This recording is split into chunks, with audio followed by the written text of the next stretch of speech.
এ যেন এক ক্ষেপণাস্ত্রের ঝড়, যে কোনো মূল্যে বিজয় ছিনিয়ে আনতে মরিয়া সেনারা। সময় যতই গড়াচ্ছে রণক্ষেত্রে ততই বাড়ছে উত্তেজনা। অত্যাধুনিক ও শক্তিশালী সব সমরাস্ত্র নিয়ে একে একে ইউক্রেনীয় শহরগুলো দখলে নিচ্ছে রুশ সেনারা। সম্প্রতি গ্রাড রকেট লঞ্চার থেকে ক্ষেপণাস্ত্র ছোড়ার এমনই একটি ভিডিও প্রকাশ করেছে রুশ প্রতিরক্ষা মন্ত্রণালয়। ভিডিওটিতে দেখা যায় রাশিয়ার সেন্ট্রাল গ্রুপ অফ ফোর্সেসের একটি গ্রাড মাল্টিপল লঞ্চ রকেট সিস্টেম ইউক্রেনীয় সেনাদের শক্তিশালী ঘাঁটি লক্ষ্য করে অবিরাম ক্ষেপণাস্ত্র ছুড়ছে। দৃশ্যগুলো কার্যত যুদ্ধের তীব্রতা এবং আধুনিক প্রযুক্তির উপস্থিতি তুলে ধরে।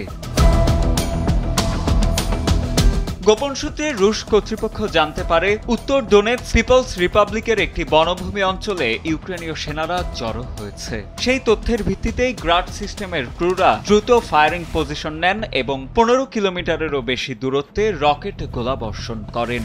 এ অভিযানের বিষয়ে সংশ্লিষ্ট কর্মকর্তা ভ্যাসিলি খবান বলেন, 35টি ক্ষেপণাস্ত্র নিক্ষেপের নির্দেশ দেন ঊর্ধ্বতন কমান্ডার।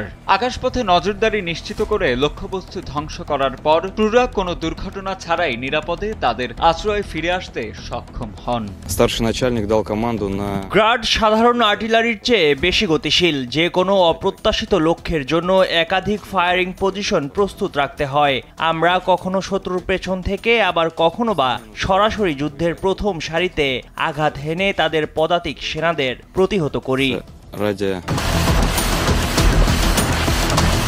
রুশ প্রতিরক্ষা মন্ত্রণালয়ের দাবি, নিখুঁত এই অভিযানে ইউক্রেনীয় সশস্ত্র বাহিনীর আশ্রয়স্থল ধ্বংস হয় এবং বিপুল সংখ্যক সেনার ক্ষয়ক্ষতি ঘটে, যা আক্রমণকারী ইউনিটগুলোর পরবর্তী পদক্ষেপের জন্য অনুকূল পরিবেশ তৈরি করে।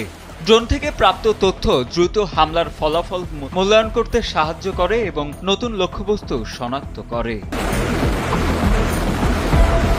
তবে রুশ প্রতিরক্ষা মন্ত্রণালয় প্রকাশিত এই ফুটেজের তারিখ এবং অবস্থান স্বাধীনভাবে যাচাই করা সম্ভব হয়নি। সাজিদ আনিল, ডেস্ক রিপোর্ট, সময়ের আলো।